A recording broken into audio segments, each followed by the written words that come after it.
기독교의 전련 역사 속에 하나님이 쓰신 위대한 인물들이 많이 있습니다. 어거스틴, 마르틴 루터, 존 칼빈, 존 웨슬레이 같은 사람들. 그러나 사도 바울을 능가할 만한 사람은 없습니다. 그는 그 자신이 고백했던 대로 이스라엘 사람이며 베냐민 지파입니다. 또 히브리 사람 중에 히브리인입니다. 그는 율법의 의로는 흠이 없는 사람이었습니다. 가마리엘 문화에서 그는 수학했던 훌륭한 학자이기도 했습니다. 뿐만 아니라 그는 나면서부터 로마의 시민권을 가진 인물이었습니다. 이스라엘의 젊은이들 모두가 선망의 대상이 되는 바울이었습니다. 근데 그는 하나님을 믿는, 예수 그리스도를 구주로 믿는 사람들을 대적했습니다. 예수 믿는 사람들은 다 잡아서 그저 끌고 와서 처형하는데 그는 일을 하려고 다메섹으로 가던 도중 갑자기 하나님의 부르심을 받습니다. 사울아 사울아 내가 어찌하여 나를 핍박하느냐, 그러면서 그를 불러서 이방인의 사도로 세워주셨습니다. 그런데 그는 참 놀라운 일은 그가 예수 그리스도의 복음을 누구에게 배운 일이 없다고 고백합니다. 내가 계시로 직접 예수 그리스도의 복음을 배웠노라, 그렇게 말하고 있습니다. 근데 그 예수 그리스도의 복음을 신학화했습니다. 학문적으로 이것을 잘 다듬어서 조직적으로 또 이론적으로 완성을 시켜 놓았습니다. 그뿐만이 아닙니다. 이분은 이것을 글로 써서 저술가의 역할을 감당했습니다. 우리가 보고 있는 하나님 말씀 신약 성경의 책으로 보면 반 이상이 그 사도 바울이 기록한 책입니다. 분량으로 봐도 거의 반이나 되어집니다. 그분은 신학자입니다. 저술가입니다. 그런가 하면 목회자입니다. 설교가입니다. 선교사입니다. 여행가이기도 합니다. 그런데 그에게는 이방인의 사도의 직분을 주셨습니다. 그런데 이분이 오늘 본문의 말씀 보면 그가 받은 사명과는 거리가 좀 멉니다. 그는 그 마음속에 마치 활화산이 곧 폭발하기 직전에 그 용암들이 부글부글 끓는 것처럼 그 마음속에 부글부글 끓어오르는 열정이 있었습니다. 이것을 토설하지 않고는 견딜 수가 없었습니다. 그런데 사람들이 고지들어 줄 것 같지가 않습니다. 그래서 그는 오늘 본문 그대로 내가 그리스도 안에서 참말을 하고 거짓말하지 않습니다. 내가 그리스도 안에서 말합니다 해도 되는데 내가 참말합니다, 나 거짓말 안 합니다 해도 충분한데 그리스도 안에서 내가 참말을 하고 거짓말을 하지 아니하노라. 내게 큰 근심이 있는 것과 그치지 않는 고통이 있는데 내 양심이 성령 안에서 나와 더불어 증거합니다. 몇 번씩 반복하고 하나님의 말씀 또 성령님 그리스도 그러면서 자기 속에서 북받쳐 오르는 열정을 이야기합니다. 도대체 그가 끊이지 않는 고통 그리고 쉬지 않는 근심, 큰 근심이 도대체 무엇일까? 그는 뜻밖에도 온 세계 인류에게 복음을 전하는 그런 해외 선교가 아니라 자기 동족에 대한 나의 형제 곧 그리스도 예수 안에서 택함 받은 그 이스라엘 백성들, 그들을 그리스도께로 인도하는 일, 나의 형제 곧 고르게 친척을 위하여 내 자신이 그리스도에게서 끊어질지라도 원하는 바로라. 내가 만약 우리 민족, 유다 민족들이 구원받지 못한다면 차라리 나 그리스도에게서 끊어져도 좋습니다. 다시 말하면 나 지옥 가도 좋습니다. 우리 민족이 구원받아야 되겠습니다. 아니 자기는 해외 선교사로 온 세계에 복음 전하라고 세움을 받았는데 이 문제 있는 것 아닙니까? 근데 아닙니다. 예수님도 너희는 온 천하에 다니며 만민에게 복음을 전파하라 말씀하셨습니다. 그런데 제자들에게 너희들은 예루살렘 떠나지 말아라. 이곳에서 아버지께서 약속하신 것 받을 때까지 이곳에 머물러 기도해라 그러셨습니다. 그때 말씀하십니다. 오직 성령이 너희에게 임하시면 예루살렘과 온 유다와 사마리아와 땅 끝까지 이르러 내 증인이 되리라. 제자들에게 복음, 십자가의 복음 전하는 것, 그것을 명하시면서 먼저 예루살렘에 전하라고 말씀하십니다. 그리고 조금 넓혀서는 유다 지방에, 그리고 사마리아에, 그리고 나서 온 세계에 복음을 전파하라 그렇게 말씀합니다. 성경에 보면 하나님이 위대하게 쓰신 인물들 모두가 다 자기 민족에 대한 뜨거운 신앙적 열정이 있었습니다. 모세, 그는 이스라엘 민족을 애굽에서 탈출하게 하는데 영도자의 역할을 감당했던 인물이었습니다. 그런데 그가 하나님의 말씀을 받으려고 시내산 위에 올라간 사이 40일 동안을 참지를 못하고 아론을 중심에 이 백성들이 애굽에서 빼앗아온 금을 다 내어놓고 그걸로 금송아지를 만들었습니다. 그리고 그 앞에서 그 금송아지를 하나님인 것처럼 섬기며 춤추고 뛰놀았습니다. 하나님이 그것을 보시고는 분노하셨습니다. 내가 이 민족을 멸하리라. 내 생명책에서 저들의 이름을 다 지워버리겠다. 모세에게 말씀하십니다. 그러면서 내가 너로 저 나라보다 더 큰 나라를 만들어주겠다. 그렇게 말씀하십니다. 그렇다면 이 모세로 생각하면 아브라함의 하나님, 이삭의 하나님, 야곱의 하나님이 아니라 저 인간들, 내가 하나님과 대화하며 율법을 받기 위해서 올라간 그 사이를 참지 못하고 금송아지를 만들어 섬겼던 저 인간들, 하나님이 그럼 그렇지 멸하시겠다고 하고 증오하시겠다고 하시면서 저들 다 싹 쓸어버리고 내가 너로 저들보다 큰 나라를 만들겠다 하셨으면 얼마나 기쁩니까? 아브라함의 하나님, 이삭의 하나님, 야곱의 하나님이 아니라 모세의 하나님이라고 우리 후대들이 일컬을 터인데, 근데 그렇지 않았습니다. 아닙니다. 저들의 이름을 결코 지워버리지 말아 주시옵소서. 차라리 내가 그리스도에게서 끊어지더라도 내 이름이 하나님의 생명책에 기록되지 않는다 할지라도 저 우리 백성들 용서해 주십시오. 죄를 사하여 주시옵소서. 그렇게 하나님 앞에 탄원했습니다. 에스더, 그는 바사 제국의 대제국의 왕비였습니다. 총애받는 왕비였습니다. 그런데 그 유다 민족이 그만 하만의 괴교로 몰살을 당할 위기에 처해 있었습니다. 이 소식을 오라버니 모르드게를 통해 듣고 있습니다. 그러면서 모르드게가 이야기합니다. 네가 왕에게 나아가서 우리 민족이 다 몰살당하게 되어졌는데 이걸 탄원해서 우리 민족 생명을 구해달라. 제가요, 그 모르드게가 고아였던 그 에스더를 양육했던 오라버니 아니었습니까?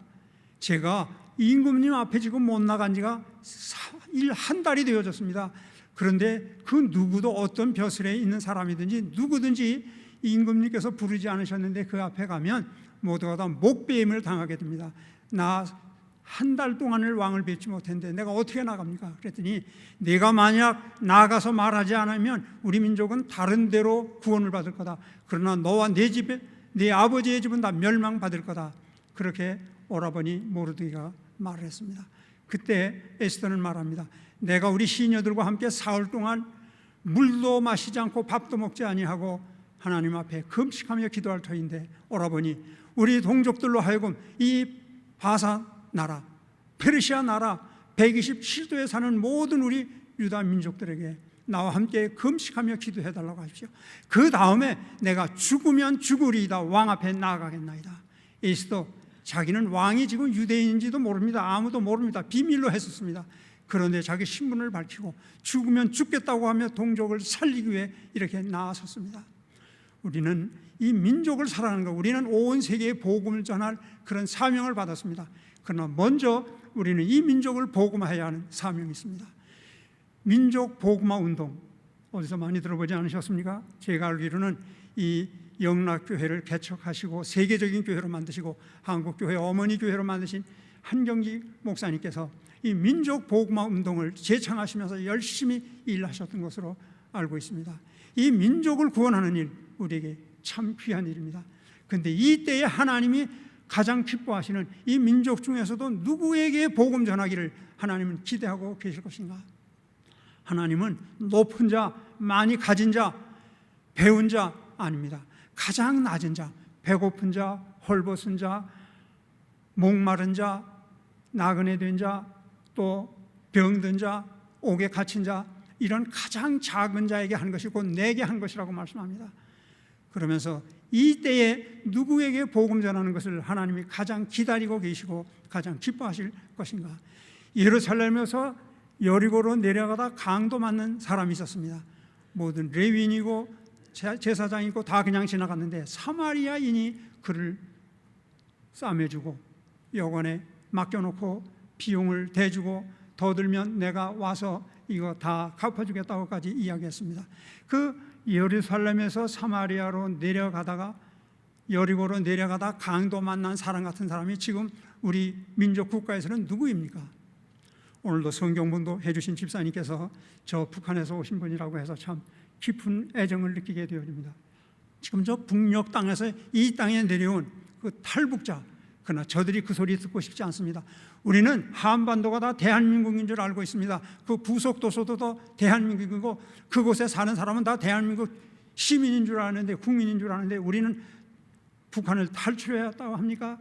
그래서 우리 영락교에서는 자유인이라고 부르시는 것 참 지혜로운 일입니다. 그 상대방이 듣기 좋아하는 표현을 해준다는 것, 그들에 대한 큰 배려입니다. 이분들이 이곳에 와서 얼마나 고생하고 있습니까? 이들에게 복음을 전하는 것, 하나님이 가장 기뻐하실 것입니다. 이들은 먼저 온 통일입니다. 이들이 이곳에 와서 참 잘 왔다, 목숨 내놓고 12,000km, 여기 동행 12,000km 하면서 기도의 제목도 이렇게 나누시고 하셨는데 참 잘하셨습니다. 이 12,000km를 걸어서 또는 기차를 타고 버스를 타고 마지막에는 비행기를 타고 이곳에 오기까지 얼마나 고통들을 당하셨습니까? 이분들의 이 아픔을 하루하루 기억하면서 이곳의 자유인의 실질적인 경험을 바탕으로 해서 우리 기도 제목을 이렇게 나누며 기도하시는 우리 영락교회 성도님들, 하나님이 가장 기뻐하시리라 여겨집니다. 그런데 이분들이 이곳에 와서 북한에서 목숨을 내놓고 이곳에 왔습니다. 정말 이곳에만 가면 자유롭고 하나님을 마음껏 믿을 수 있고 내 능력을 마음껏 발휘할 수 있는 그런 나라로 기대하고 이곳에 왔을 겁니다. 근데 과연 이들이 이곳에 와서 잘 왔다, 대한민국 우리를 기다렸구나, 우리를 따뜻하게 품어주고 있구나, 아 그래 교회 가도 교회에서 반가워하고 사회에서도 반가워하고 우리 아이들도 학교 가면 선생님도 아이들도 학부형들도 다 반가워하느냐, 지금 그런 형편입니까? 그렇지 못한데 문제가 있습니다. 우리가 만약 진정 북한을 선교하기를 원한다면 그 궁극적인 목적은 통일입니다. 저 자유를 잃어버리고 말도 마음대로 못하고 먹지도 못하고 입지도 못하고 자유롭게 살지도 못하고 여행도 하지 못하고 하는 저 억압받는 저분들, 이 땅에서 온 세계에서 가장 고통당하고 있는 저분들, 우리의 형제입니다. 저들에게 복음 전하는 거, 그러다가 저분들이 목숨을 내놓고 이곳까지 왔는데 와서 볼 때 얼마나 많은 사람들이 후회하고 있습니까? 강압적으로 다시 북으로 간 사람이 없지는 않을 겁니다. 그러나 자기 스스로 간 사람도 있다는 이야기를 듣고 있습니다. 이곳에 와서도 자유를 누리지 못하고 이곳에 마음껏 자기 역량을 발휘하지도 못하고 지금도 교도소에 갇혀 있는 사람들이 160명이나 된다는 이야기를 듣고 있습니다. 35,000명이 지금 이곳에 와 있는데 12,000명이 어린아이들이라고 합니다. 그들이 학교 다니며 공부하는 것에 대해서 만족하고 있는가, 미래에 대한 꿈을 그들이 피워가면서 최선을 다하며 학업에 진력하고 있는가, 그러지 못하는 것이 우리의 현실임을 우리가 기억하면서 이 영락교회처럼 우리도 좀 더 저들을 품어주고 저들이 여기서 생활하는 모든 것들, 그 현실적인 모든 것들이 다 북으로 전달된다는 것을 우리가 상식적으로 지금 알고 있지 않습니까? 저분들이 참 남한에 왔더니 좋더라고, 영락교회 갔더니 그렇게 따뜻하더라고, 모든 남한에 있는 교회들이 다 우리를 기다리고 있고 가기만 하면, 오기만 하면 우리처럼 이렇게 따뜻한 대접을 받는다고 하는 소식을 듣는다고 하면 북한의 우리의 동족들이 얼마나 소망을 갖겠습니까? 야, 빨리 남한에 갔으면 좋겠다, 그런 생각할 겁니다. 지금 35,000명이 여기 와 있지만 만약에 35만 명이 북한에서 이리로 넘어온다기만 하면 그건 정권이고 권력이고 물력이 소용이 없습니다. 그날로 통일될 것입니다. 아니 35만이 아니라 15만 명만 넘어온다고 해도, 그렇다면 북에서 보다 많은 분들이 이곳을 사모하고 올 수 있도록 우리들이 길을 열고 한다는 것, 얼마나 귀한 일입니까?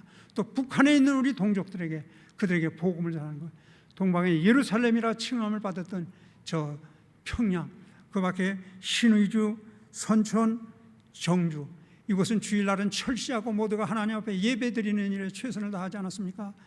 그곳 지금 하나님 앞에 마음대로 예배드리지도 못하는 그들에게 복음을 전한다는 것, 불가능한 일입니다.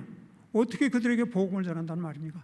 그러나 그쪽에서 이곳에 온 자유인들, 이곳에 와서 예수 믿는 것이 이렇게 행복합니다 하는 그런 신앙의 고백이 전달되기만 하면 저들은 이곳에 오고 싶어서, 그리고 열심히 하나님 앞에 기도할 겁니다. 하나님이 능력으로 역사해 주실 것입니다.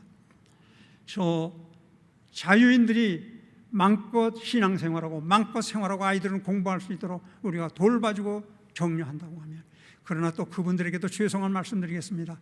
고난은 당하면 당할수록 마지막 상급이 크다는 사실을 기억하고 하나님은 나를 기억하신다. 이곳에서 내가 이렇게 눈물 흘리며 이곳에서 이렇게 고통당하지만 하나님은 나를 버리지 아니하시고 나를 지켜주신다. 급기야는 하나님이 나를 위해 상급을 저 천국에 예비해 놓았다. 이 땅에서 내가 누리지 못한다면 내 후손들이 누릴 거다. 하나님이 나를 통해 우리를 통해 하나님의 역사를 하실 거다 하는 긍정적인 자세를 갖는 게 중요합니다. 우리는 그 의지가 있어야 합니다. 북한을 선교해야 되겠다. 북한에 있는 우리 동족들, 우리 가족들이 다 남한으로 내려와야 되겠다. 아니, 통일되어야 되겠다. 예수님께서 38년 동안 베데스다 연못 가에서 물이 동하기만 하면 거기 누구든지 먼저 들어가는 자, 나음을 입어서 거기서 기다리고 있는 사람들 중에 38년 동안 거기 누워 있어도 아무도 그를 물에 들어가도록 도와주는 사람이 없는 그 사람, 그를 고쳐주실 때 뭐라고 했습니까? 내가 낫고자 하느냐?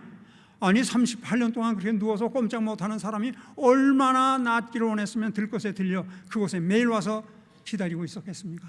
북한에서 이곳에 온 분들은 물론이고 그곳에 있는 분들, 통일되기를, 북한에도 복음 전해지기를 얼마나 열망하겠습니까? 우리는 그들의 그 열망, 그런데 주님은 물으십니다. 너희들이 정말 북한 동족들을 사랑하느냐? 그들이 복음으로 새로워지고 우리와 하나 되기를 기다리고 있느냐? 그런 열정이 너희 속에 있느냐? 바울 사도가 내가 참말을 하고 거짓말하지 않습니다. 내가 성령 안에서 내 양심이 나와 더불어 증언합니다. 나의 형제 곧 고륙의 친척을 위해서 내가 그리스도에게서 끊어질지라도 내가 저들을 복음화하지 못한다고 하면, 민족의 통일을 이루는 일에 내가 기여하지 못한다고 하면 나는 지옥 가도 좋겠습니다 하는 사도 바울 같은 열정이 우리에게 있는가? 할 수 있거든요. 무슨 말이냐? 믿는 자에게는 능히 하지 못할 일이 없느니라. 우리 주님 말씀하셨습니다. 사도 바울도 내게 능력 주시는 자 안에서 내가 모든 일을 할 수 있느니라 말씀합니다. 우리 영락교에서 이렇게 통일을 위한 복음 통일, 주의 소원, 나의 사명, 북한 선교를 위한 30일 기도 카드, 동행 12,000km 하면서 기도 카드도 나누어 드렸고, 저 바깥에서 그렇게 전시회를 하면서 북한에서 고통당하고 있는 분들 그 모습들 저도 보았습니다. 참 감동적인 일입니다. 우리가 북한의 복음화를 위해, 이곳에 온 분들의 복음화를 위해, 그리고 주님 안에 통일되기를 원한다면 한경림 목사님 그토록 원하셨던 민족 복음화의 그 뜻이 이루어진다면 하나님 얼마나 기뻐하시겠습니까?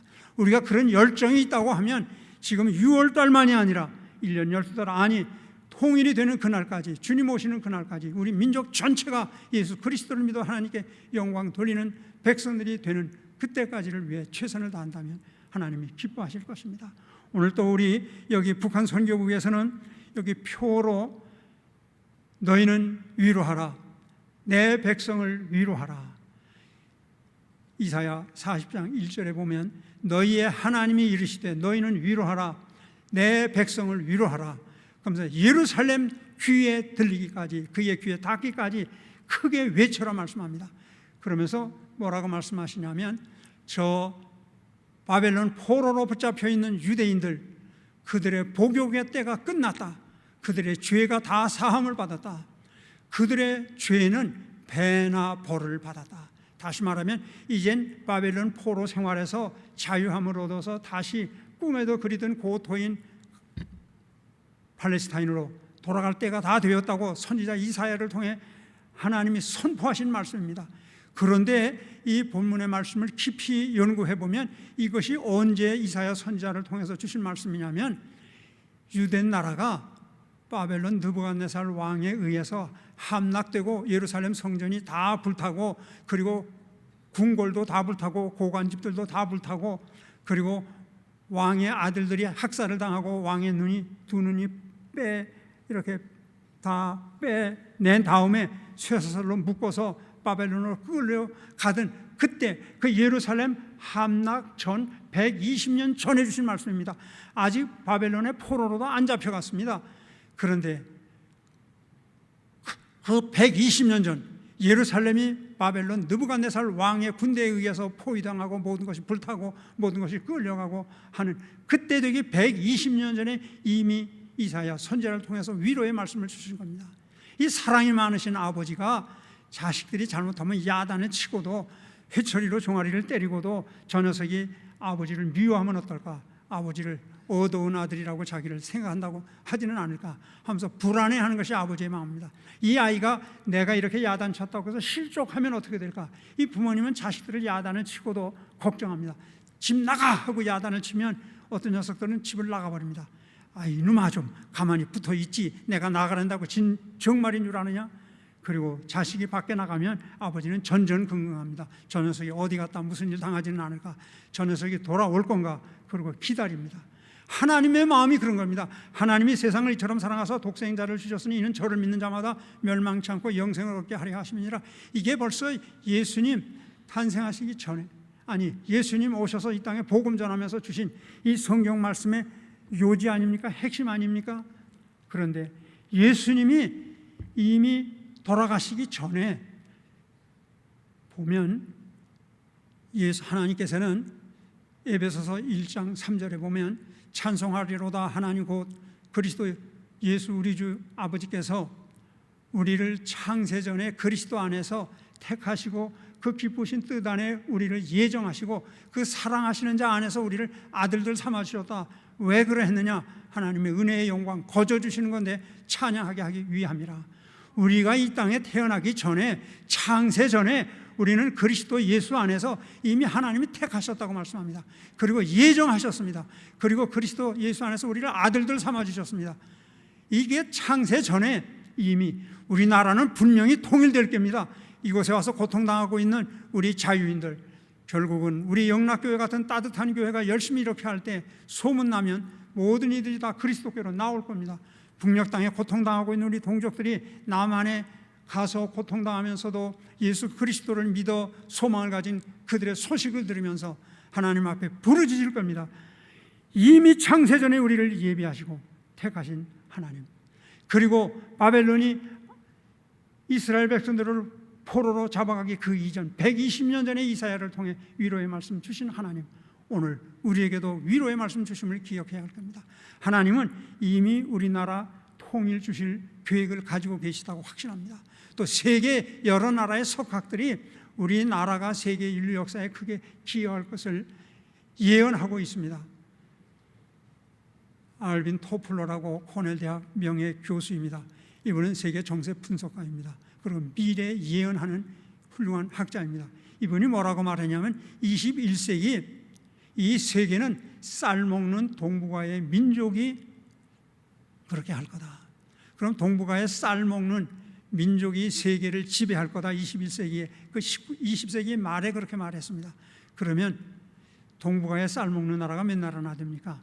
그런데 왜 쌀 먹는 민족이 세계를 지배할 거라고 말합니까? 젓가락을 사용하기 때문에 그럽니다. 이 젓가락을 사용하기 때문에 손이 발달됐잖아요. 그런데 세계에서 가장 젓가락을 잘 사용하는 나라가 어느 나라 사람들입니까? 말할 것도 없이 우리 대한민국 사람들입니다. 제가 어렸을 때 교회에서 리크레이션이라는 걸 때때로 했습니다. 어떤 때 보면 양쪽으로 편을 갈아놓고 가운데다가 홍을 놓고 젓갈을 양쪽에다 줍니다. 그러면서 어느 편이 빨리 홍알을 집어다 자기 쪽에 놓느냐, 여기 땅 하고 조금 이따 스톱 하고 나서 보면 어느 쪽이, 아니 홍알을 어느 미국 사람이 그 한 알이나 옮길 것 같습니까? 못 옮깁니다. 근데 우리나라는 손이 발달됐습니다. 왜? 쌀을 먹기 때문에. 그러면 손 발달된 거하고 세계 지배하고 무슨 상관이 있습니까? 손이 발달되면 나노 테크놀로지, 지금 이 스몰 사이즈의 멀티 펑션, 제가 대학에 있을 때에 우리 학교에 컴퓨터가 들어왔다고 합니다. 제가 이 실험하면서 논문 쓸 때 늘 통계 처리를 했어야 했는데 자연과학이기 때문에 그 통계 처리하는데 요만한 뭐 이렇게 숫자 이렇게 열 만들어 놓고 이렇게 만들어 놓은 거, 그거 이렇게 돌려가지고선 숫자를 통계 처리를 해야 됩니다. 자승하는 게 그렇게 많기 때문에. 그런데 중간에 하다가 한 자만 깜빡해서 틀리면 다시 그걸 돌려야 됩니다. 실험 하나 하면 며칠 밤낮으로 그거 돌려야만 됩니다. 그러다가 우리 학교에 컴퓨터가 사립대학교 중에서는 최초로 들어왔다고 합니다. 그래서 저는 농과대학에 있었는데 이공대학에 갔습니다. 그런데 방 하나에 반이 완전히 큰 컴퓨터가 한 대가 들어와 있습니다. 그 사립대학 중에서 최초로 우리 학교가 들여놨다고 자랑하고 있었습니다. 컴퓨터가 그렇게 컸었습니다. 그 다음에 조금 있으니까 이렇게 타이프라이터만한 컴퓨터로 줄어들습니다. 그러더니 요즘은 어떠합니까?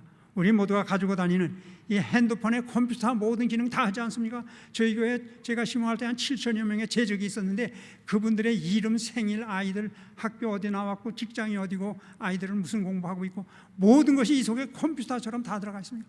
그뿐입니까? 세계 각국과 다 이걸로 통화하고 하는 이 조그만, 점점 더 적어지지 않습니까?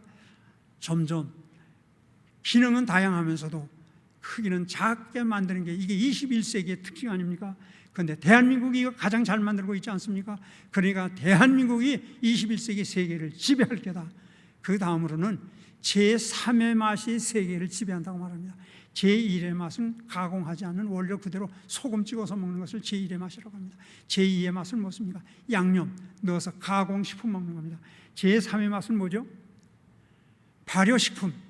우리나라처럼 발효식품을 옛날부터 즐겨 먹는 나라, 민족은 없습니다. 간장, 된장, 고추장, 김치, 깍두기, 젓갈 모든 것들이 다 저장해서 삭혀서 그렇게 먹습니다. 이 제3의 맛, 발효된 음식을 입에 한번 대면 그 인이 박히게 되어지고 그거 못 먹고는 견디지 못합니다. 미국에서 많이들 다녀들어오시고 공부들 하고 오셨을 텐데 처음에 미국 가니까 미국 교회 빌려서 예배드리면 미국 사람들이 절대 한국 사람들 김치 먹지 말라고, 김치 먹으면 쫓아낸다고 얼마나 서름받았습니까?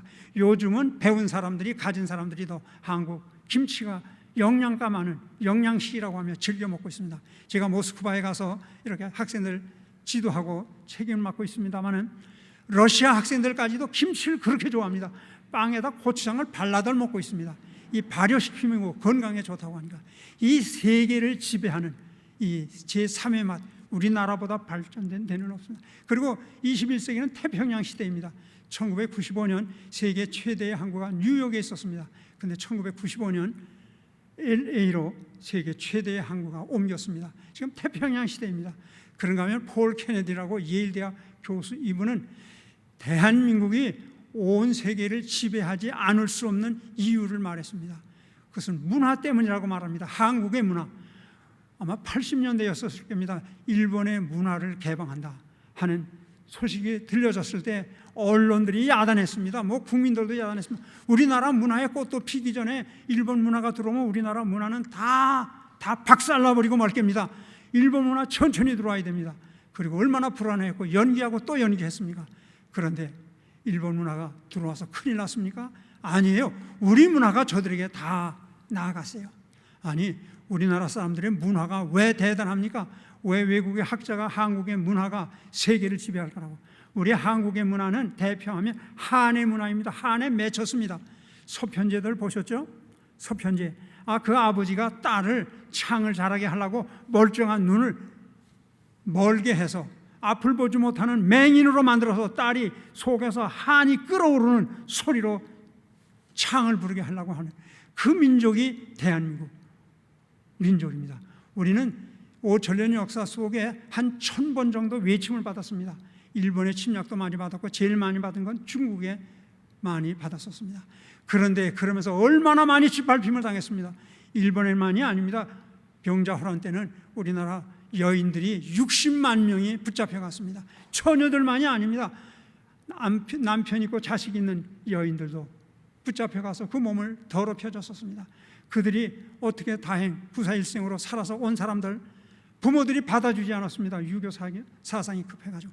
그리고 부끄럽다, 너 몸 더럽혔는데 어딜 우리 집안에 들어오겠느냐. 사회가 안 받아줬고 나라가 안 받아줬습니다.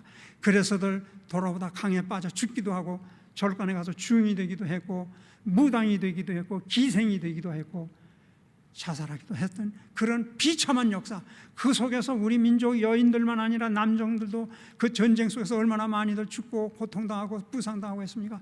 그 한이 가득 찼습니다. 이 한국 사람들의 이 심성 속에 있는 이 한이 폭발해서 문화적으로 꽃을 핀다고 하면 온 세계 문화를 다 사로잡을 거라고 말합니다. 그 말이 맞았습니까? 틀립니까? 맞죠. 우리나라 K-팝이라는 게 일본 애들이 쪽을 못 쓰잖아요. 그뿐만이에요. 뭐 싸이라고 하는 뭐 말춤인가 뭐 이렇게 하는데 그 우리가 보면 춤 같지도 않은데 세계 사람들이 다 열광하면서 그랬잖아요. 요즘은 방탄소년단이라고 하는 것. 세계 사람들이 우리 한국 문화에 그렇게 열광하고, 아니 우리 모스크바에서도 러시아 사람들이 한국말을 배우기로 하는, 저희 집 사람이 방과 후에 한글을 가르쳐 주는데 그렇게 열심히들 배웁니다. 왜 배우느냐? 한국 가고도 싶고, 그뿐만 아니라 연속극 보고 싶다고, 그 K-팝 노래하는 것 좀 보고 싶다고 하면서들 한국말을 배우고 있습니다. 우리의 문화가, 언어가, 이 기술 모든 것들이 세계가 부러워하는 그런 나라입니다. 그뿐만이 아닙니다. 우리 한국 사람들 이 가족 중심입니다. 어머니가 핵입니다. 그뿐만 아니라 교육열 한국 따라가지 못합니다. 기러기 아빠라는 이야기 외국 사람들이 알아듣습니까? 알아듣지를 못합니다. 세계에 유일하게 자식 공부시키기 위해 남편 혼자 두고, 그리고 어린 자식 데리고 엄마가 미국이나 다른 나라로 유학을 떠나는데 가서 바라지를 해준 그런 나라 세계에 없어요. 이 아이들 교육, 우리나라가 세계에서 교육 수준 제일 높잖아요. 미국 아무리 선진국이라도 우리나라처럼 대학교에 진학하는 젊은이가 그렇게 많지 못해요. 근데 우리나라는 80~90%가 다 대학에 가서 공부하고 있잖아요. 이렇게 교육열이 높습니다. 그리고 엘리트 정신, 창업 정신, 이런 거 보면 한국이 세계를 지배할 수밖에 없다, 그렇게 말하죠. 조지 프리드만이라는 분이 있습니다. 아주 노련한 미래 예측가입니다. 이분은 세계 정치, 경제, 외교 이런 걸 총망라해서 미래가 어떻게 움직일 것인가에 대해서 연구하는 스태트포 그 싱크탱크를 만들었습니다. 그래서 이걸 운영하는데 그분이 설립도 했고 CEO이기도 하고 또 거기 연구원으로 책임을 맡고 있습니다. 이분이 뭐라고 말하냐면, 이 한국이 대한민국 주도로 통일만 되어지면 G2가 되어질 거다. 왜냐하면 G2가 뭡니까? 미국을 100년 이내에 따라잡을 나라는 없다. 중국이 아무리 죽었다 깨도 결코 미국을 따라올 수 없다. 그리고 두 번째 일본이 그 다음이었습니다. 그러다 중국이 일어나니까 좀 중국이 두 번째라고 하니, 아니야, 중국, 일본, 한국 저 뒤로 갈 거야.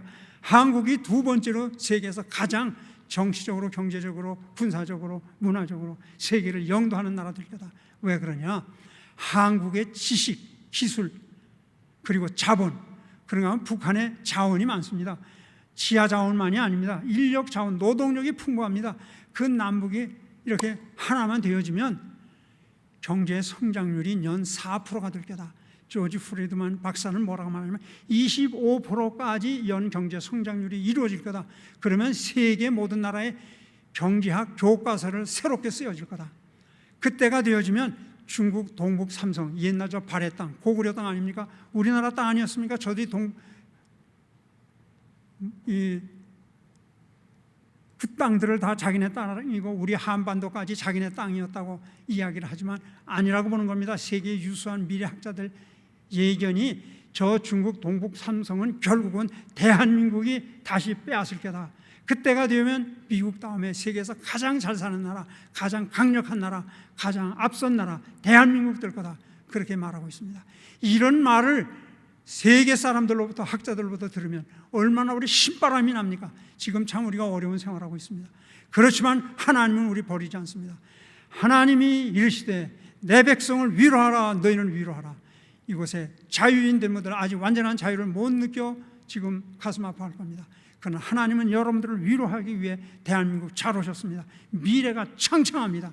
저 북녘 땅에서 고생하고 있는 우리의 동족들에게도 반드시 우리가 하나 되는 날 올 겁니다. 세계의 석학들이 그렇게 예견하고 있습니다. 우리도 그런 꿈을 가지고 영락교회 옛날 한경직 목사님 때부터 민족 복음화, 민족 통일을 주창하며 이렇게 열심히 노력하고 있습니다. 하나님은 우리에게 말씀합니다. 너희는 위로하라, 내 민족 예루살렘 귀에 들리도록 말해라. 외쳐라. 저들의 복역의 때가 끝났다. 저들의 죄가 다 사함을 받았다. 저들의 죄가 배나 벌을 받았다. 모든 것이 용서됐다는 말씀이에요. 아직 그때가 되지도 않았는데 미리부터 하나님은 염려하셔서 당신의 택한 백성들을 위로하라, 내 백성들을 위로하라 말씀합니다. 오늘 이곳에 자유인이 되었지만 완전한 자유를 얻지 못한 우리의 동족들, 저 북녘 땅에서 고통당하고 있는 그들에게 위로해라, 내 백성을 위로하라, 저들 귀에 들리도록 힘차게 말하라 합니다. 우리는 너희는 택하신 족속의 왕같은 제사장이요 거룩한 나라요 그의 소유된 백성이니 이는 그를 어두운 데서 불러내어 귀한 빛에 들어가게 하시니 아름다운 덕을 선포하게 하려 하십니다. 왜 우리나라를 이렇게 비전을 주십니까? 왜 우리나라가 세계적인 나라로 이렇게 부상하도록 하나님이 하십니까? 왜 우리가 민족 복음화를 위해 초창기부터 지금까지 우리가 열심을 다하게 하십니까? 우리나라를 통해 세계를 복음화하려고 하십니다. 온 세계 우리를 주 안에 자녀 삼아주신 것을 선포하게 하시기 위해 온 세계를 복음하고 온 세계를 하나님께 영광 돌리게 하시기 위해 우리를 반드시 지켜주시고 우리를 축복해 주실 것입니다. 이런 미래를 바라보면서 우리 열심히 기도하고 열심히 노력할 때 우리를 통해서 우리 세대에, 잘만 하면 우리 세대의 통일을 볼 겁니다. 하나님이 우리를 통해서 세계를 복음할 겁니다. 우리나라만큼 복음에 뜨거운 열정 가진 나라 없습니다. 우리나라처럼 새벽 기도하지, 구역 예배 드리지, 그리고 집회 계속하지, 주일 낮 예배, 저녁 예배 드리지, 3일 예배 드리지, 금요일 기도회로 모이지, 여름 집회하지, 이런 나라가 세상에 어디 있습니까? 더운데도 적응해, 추운데도 적응해, 어느 건 뭐든지 다 먹을 수 있고, 그리고 열심히 복음 전하는 이런 민족 하나님이 사랑하십니다. 분명히 우리 한국교회를 통해 하나님은 통일을 이루어 주실 것이고 온 세계에 복음 전하는 사역을 감당해 하나님 영광 받기를 원하십니다. 오늘 여기 로마서에도 보면 나의 형제 곧 고륙의 친척을 위해 내 자신이 저주를 받아 그리스도에게서 끊어질지라도 원하는 바로라 하면서 그들은 이스라엘 사람이다. 그리스도가 그들에게서 나셨으니 그는 만물 위에 계셔서 세세 찬양을 받으실 하나님이시니라. 예수님은 하나님 같은 분 아니십니까? 하나님의 영광을 드러내기 위하여 민족이 복음화 되기를, 내가 차라리 지옥에 가더라도 우리 유다 백성들이 다 구원 얻는 건 내가 원합니다. 우리도 이 민족이 주님 안에 통일되고 다 예수 믿는 그날이 되어지기를 원한다는 목적이 어디 있어요? 왜 통일이 되고 세계의 G2가 되기를 원합니까? 하나님의 영광을 드러내기 위해서입니다. 온 세계에 주의 복음 전하는 이 일 앞장서 한국교회 어머니 교회인 우리 영락교회가 이 일에 앞장서서 크게 역사함으로 저 북녘 땅에 고통당하고 있는 우리 형제들에게도 자유의 그날이 오고 다시 무너진 제단을 다시 저기 보니까 저 장대현 교회 다시 지을 신의주의든가요? 예, 그곳에 영락교회 다시 지을 것을 저기 청사진을 만들어 놓으셨어요. 참 좋은 꿈을 가지셨습니다. 부디 모든 꿈이 주 안에 이루어져 하나님께 영광 돌려드리므로 영락교회를 통해 이 민족에게 세계에 크신 하나님의 축복이 넘치시기를 주님의 이름으로 축원합니다. 아버지 하나님 감사합니다. 우리는 지금 고통당하고 있습니다. 특별히 북에서 오신 자유인들 너무나 어려운 가운데 낙심할 때가 있습니다. 그러나 하나님은 살아계시고 우리와 함께 하심을 확신하면서 소망을 잃지 않게 하여 주시옵소서. 너희는 위로하라, 내 백성을 위로하라 말씀하셨습니다. 아직 포로로 바벨론에 붙잡혀 가지도 않은 그 120년 전의 이사야를 통해 위로의 말씀을 주셨습니다. 아버지 하나님, 우리들에게도 위로를 주심을 감사합니다. 우리 영락교회가 앞장서 우리 자유인들에게 복음을 전할 뿐만 아니라 저 북녘 땅에 고통당하고 있는 우리 동족들에게 그리스도의 복음을 전함으로 우리 나라가 온 세계에 복음 전하고 온 세계에 평화를 이끌어내는 데 쓰임받아 하나님만 영광스럽게 하는 우리 모두 되게 하여 주옵시고 영락교회가 이 일에 앞장서게 하여 주시옵소서. 우리 구원의 주 예수 그리스도의 이름으로 기도드리옵나이다. 아멘.